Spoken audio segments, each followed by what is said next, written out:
SRH target 227 கொடுத்தாலுமே இத KKR ஈஸியா அடிக்கிறதுக்கான கேப்பபிலிட்டி இருந்துமே 2 ரன் அவுட் தான். மொத்த டீமும் சோழி முடிஞ்சிருந்தா சொல்லலாம். என்னன்னா 161க்குள்ளேயே மொத்த டீமும் ஆல் அவுட் ஆகி ரொம்ப மோசமா தோத்துட்டு போயிருக்காங்க. ஃபர்ஸ்ட் பேட்டிங் பிடிச்ச எஸ்ஆர்ஹெச் ஆரம்பத்துல இருந்தே அதிரடியா ஆடினாங்க. அதுல அபிஷேக் சர்மா, டிராவிஸ் ஹெட் எல்லாருமே அதிரடியா ஆடினாங்க. கிளாசனும் 52 எடுத்து வந்து அவங்களோட ஸ்கோரை 226 அப்படிங்கறதுல முடிச்சாங்க.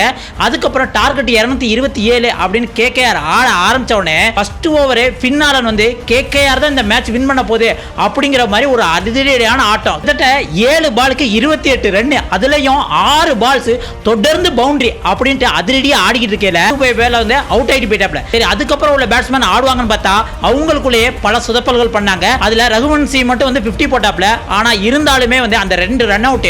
ஃபர்ஸ்ட் ரகுவன்சி பேட்டிங் பிடிச்சிட்டு இருக்கல, இசான் மலிங்கா பால் போட்டப்ப வந்து ரகுவன்சி இசான் மலிங்கா கால்ல பட்டு தடுத்த பிறகு வந்து ரன்னிங் ஸ்டார்ட் கொடுத்த உடனே ஆன் ஸ்ட்ரைக் எண்ட்ல இருந்த கேமரன் கிரீன் வந்து ஓட ஆரம்பிச்ச உடனே இசான் மலிங்கா எடுத்து அது ரன் அவுட் ஆகி இருப்பாரு. இதனால கேமரன் கிரீனும் அவுட் ஆயிட்டு போயிருப்பாப்ல. ஏன்னா இந்த சீசன்ல அதிக எதிர்பார்ப்பு இருந்தது கேமரன் கிரீன் பயங்கரமா அடிப்பார்னு. கடைசில அவரு இப்படி அவுட் ஆயிட்டு போயிட்டாப்ல. சரி, அதுக்கப்புறம் வந்து ரிங்கு சிங்கும் ரகுவன்சியும் ஒரு நல்ல பார்ட்னர்ஷிப் போட்டாங்க.